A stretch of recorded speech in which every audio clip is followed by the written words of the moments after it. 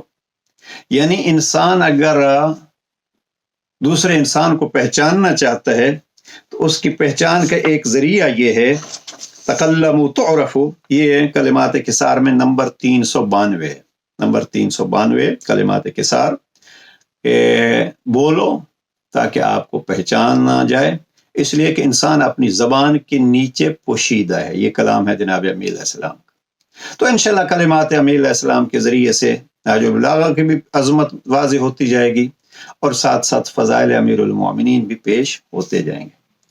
نہج البلاغہ کے لیے سرسری طور پر جو وضاحت کرنی ہے وہ یہ کہ نہج البلاغہ امیر المومنین علیہ السلام کے کلام کا کل مجموعہ نہیں ہے.